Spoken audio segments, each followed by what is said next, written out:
warahmatullahi wabarakatuh. Alhamdulillahirabbil alamin wa bihi nasta'inu ala umuri dunya waddin. Wassalatu wassalamu ala asrofil anbiya'i wal mursalin wa ala alihi wa sahbihi ajmain. Sebelumnya diucapkan terima kasih kepada Ibu dosen Ibu Lailatus Zuhriyah, Magister Filsafat Islam yang telah membimbing dan menyampaikan ilmunya. Semoga ilmu yang disampaikan nantinya akan membawa keberkahan di dunia dan di akhirat nantinya. Pertama, perkenalkan, nama saya Muhammad Farul Rizki dari mahasiswa Tadris Kimia 2A. Di sini saya akan menyampaikan narasi saya mengenai pembelajaran filsafat yang telah saya pelajari selama 7 pertemuan ini. Pada video kali ini, di sini saya akan menyampaikan sedikit tentang kajian filsafat umum berdasarkan pada pertanyaan-pertanyaan yang telah diajukan. Baik, langsung saja. Di sini saya akan membahas mengenai pentingnya ilmu filsafat bagi jurusan etik. Lalu poin-poin penting yang saya pelajari selama 7 pertemuan ini dan hal-hal menarik mengenai filsafat dan harapan mahasiswa setelah mempelajari filsafat umum. Sebagai seorang mahasiswa FTIK, penting untuk kita memahami bagaimana ilmu pengetahuan itu dilahirkan dan bagaimana perkembangannya dari masa ke masa. Karena kajian filsafat merupakan cabang yang paling dasar dan merupakan cikal bakal terbentuknya dan berkembangnya ilmu pengetahuan seperti sekarang ini.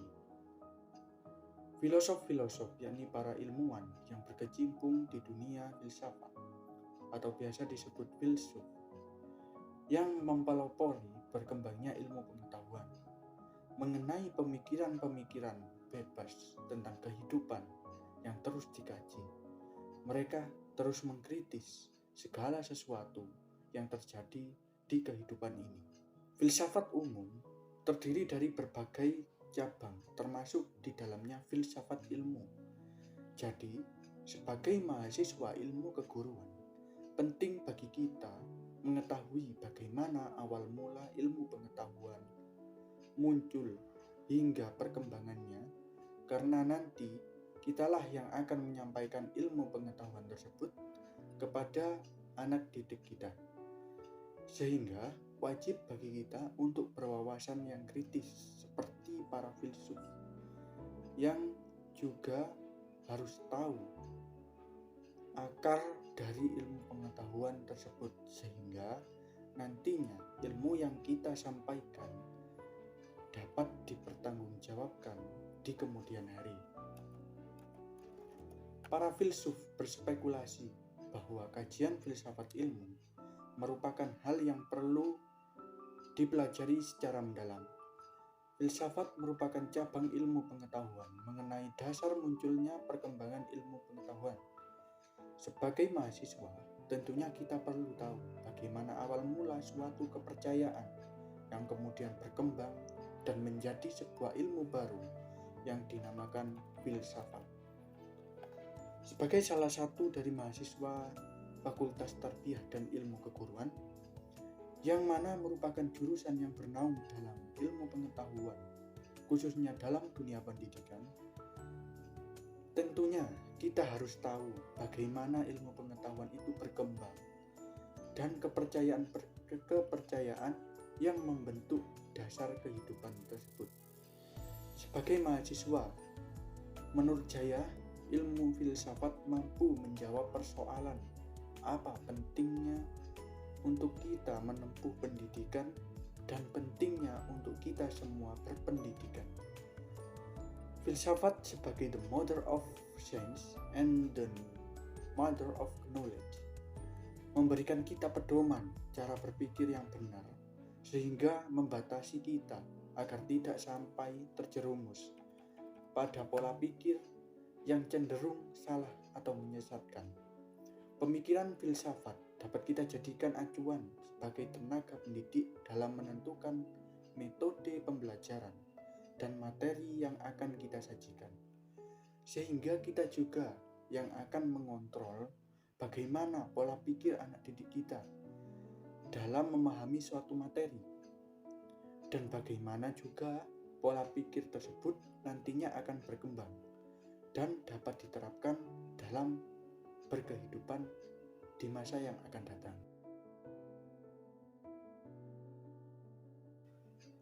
Selama 7 pertemuan ini, banyak poin-poin penting yang disampaikan, terutama pada waktu awal pertemuan, yaitu tentang pengenalan ilmu filsafat.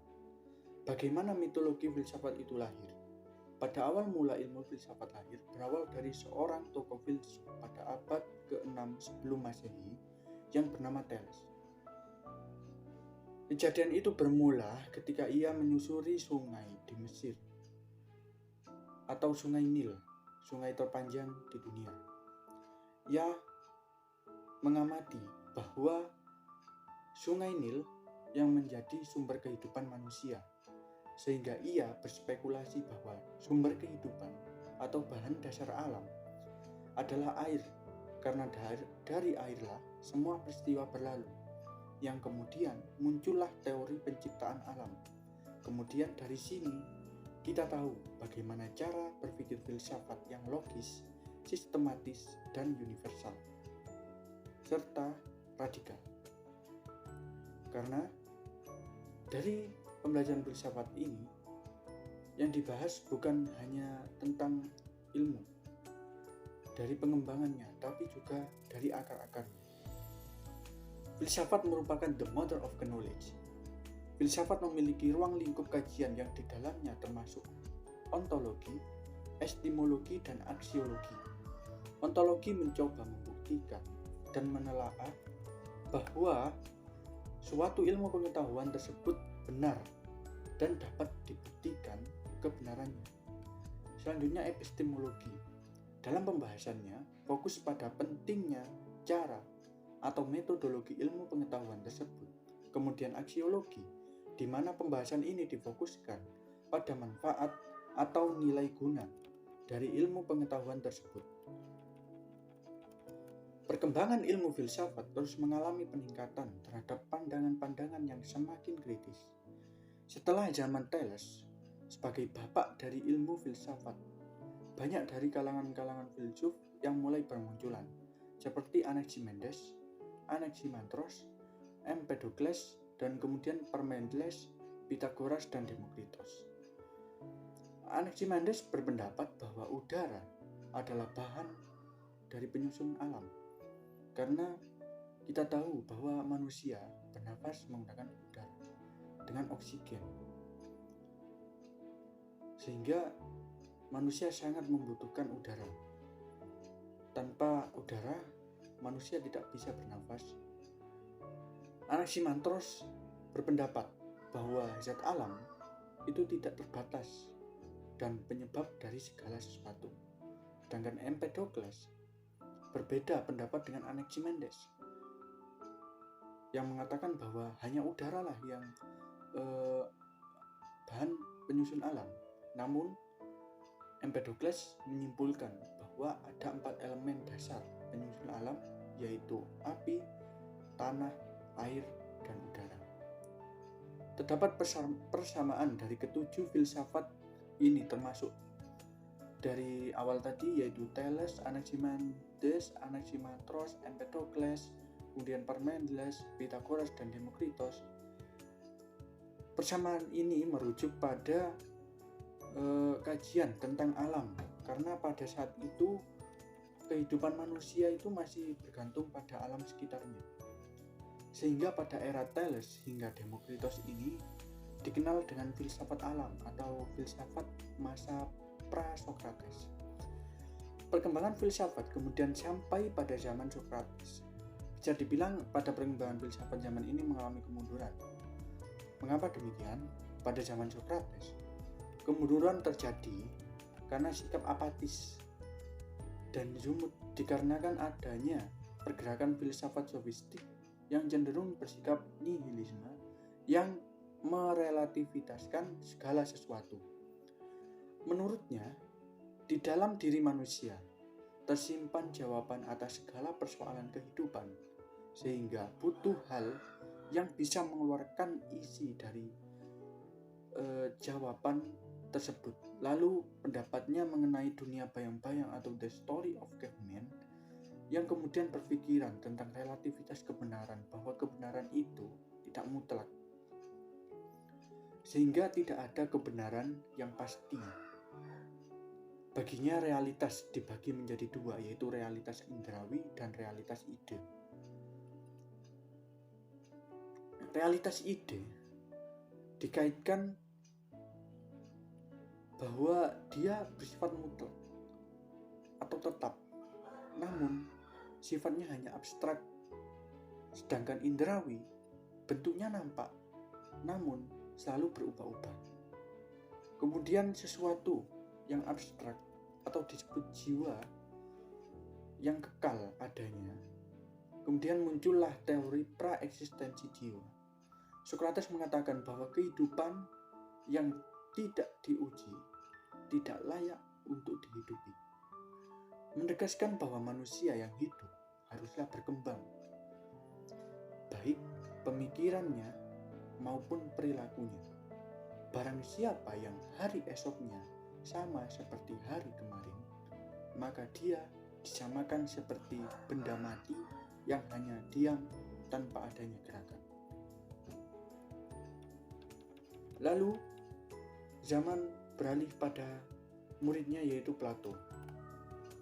Plato selaku murid dari Sokrates melanjutkan pandangan gurunya mengenai filsafat, sehingga pandangan Plato hampir sama dengan pandangan Sokrates. Plato menegaskan bahwa penekanan pentingnya keutamaan ruh atau spirit, akal atau mind, dan jiwa atau soul. Ontologi atau metafisika Plato yaitu dunia indera dan dunia ide, sama seperti Sokrates, yang merupakan pandangan dari Sokrates tadi. Kemudian Plato berteori bahwa jika manusia itu memiliki 3 elemen, yaitu roh, nafsu, dan rasio atau akal pikiran. Jiwa dalam manusia menurut Plato terbagi atas 3 bagian. Bagian pertama adalah bagian rasional. Bagian kedua adalah bagian dari keberanian atau timoides, dan bagian ketiga adalah bagian keinginan, epithymetico. Keberanian dapat disamakan dengan kemauan, sedangkan keinginan mengacu pada nafsu. Dan kemudian berlanjut pada filsafat di era Aristoteles, yang pada Aristoteles ini mengemukakan bahwa manusia mengalami 3 pola hidup, yaitu hidup mencari nikmat dan hidup praktis, politis, dan kontemplatif. Praksis ialah suatu kehidupan etis yang terwujud melalui partisipasi dalam kehidupan masyarakat dan merealisasikan semua bagian jiwa manusia termasuk rohani. Berdasarkan pandangan Aristoteles, terdapat 4 macam keutamaan pokok atau cardinal virtues, antara lain yaitu kebijaksanaan, keberanian, pengendalian diri, dan keadilan. Konsep keutamaan intelektual yang ditawarkan Aristoteles fokus pada fungsi akal. Keutamaan moral terbentuk oleh adat atau kebiasaan. Etos dan pengejawantahan istilah etik yang kemudian membentuk individu. Dan sampailah pada filsafat Helenisme, yaitu filsafat abad pertengahan. Mengapa disebut Helenisme?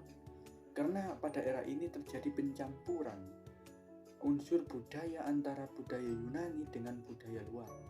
Pada abad pertengahan ini terjadi peristiwa perang salib yang dipelopori oleh gereja yang menolak tentang pemikiran-pemikiran filsafat, sehingga doktrin dari gereja ini ditolak, yang mengakibatkan berkembangnya secara pesat ilmu filsafat di dunia Islam. Karena mereka tidak terima, maka gereja ini mereka mengadakan protes besar-besaran, yang kemudian muncullah 2 aliran dalam gereja itu, atau biasa disebut dengan agama Kristen, yaitu Kristen Katolik dan Kristen Protestan, yang berawal dari kegiatan Protestan tersebut. Berikut merupakan poin-poin yang dapat saya rangkum dari awal pertemuan hingga pada pertemuan kita sekali ini. Mengenai hal-hal menarik, menurut saya kajian tentang ilmu filsafat itu sangat menarik. Apalagi berbicara soal cerita mengenai kehidupan para filsuf. Karena saya merasa seperti pelajaran filsafat itu adalah seperti pelajaran bercerita, tidak seperti materi pelajaran umumnya yang sangat formal tentang rumus-rumus kimia, hitungan, angka-angka, dan lain sebagainya. Namun berbeda dengan filsafat yang membuat saya merasa seperti kembali pada zaman dulu, di mana para filsuf berpikir bebas mengenai kejadian-kejadian yang ada di dunia ini.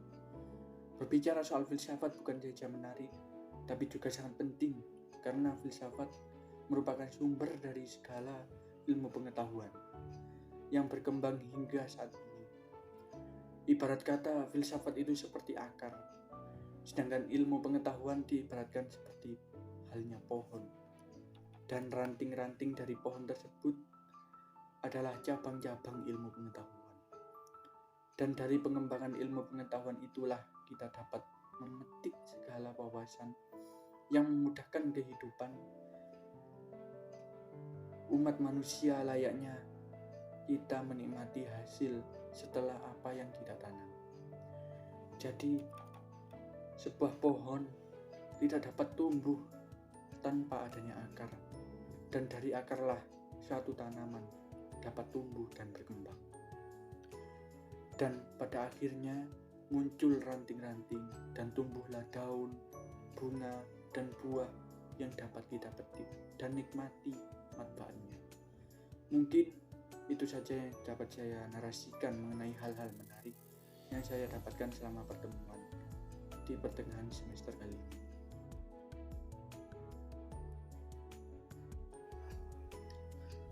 Harapan saya setelah mempelajari filsafat umum adalah saya bisa mendapatkan wawasan yang lebih luas terkait bagaimana awal mula suatu pengetahuan dan bagaimana akar dari ilmu pengetahuan tersebut. Dari filsafatlah kita bisa merenungi alangkah eloknya dunia yang diciptakan oleh Tuhan Yang Maha Esa, dengan segala persoalan dan kenikmatan yang ada di dalamnya. Sehingga hal itulah yang akan membuat kita semakin mensyukuri nikmat Tuhan yang tiada tara. Dan sebagai pribadi yang bertakwa, ilmu filsafat juga mengajarkan kepada kita untuk selalu berpikir kritis dalam menghadapi persoalan yang ada di kehidupan kita. Bukan malah menyerah pada keadaan, namun kita harus memikirkan bagaimana jalan keluar dari permasalahan tersebut dan menyerahkan segala urusan kepada Sang Pencipta yang telah mengatur segalanya, bagaimana kehidupan ini berjalan. Sekian, terima kasih disampaikan. Mungkin itulah sedikit yang dapat saya sampaikan mengenai pembelajaran filsafat umum. Wassalamualaikum warahmatullahi wabarakatuh.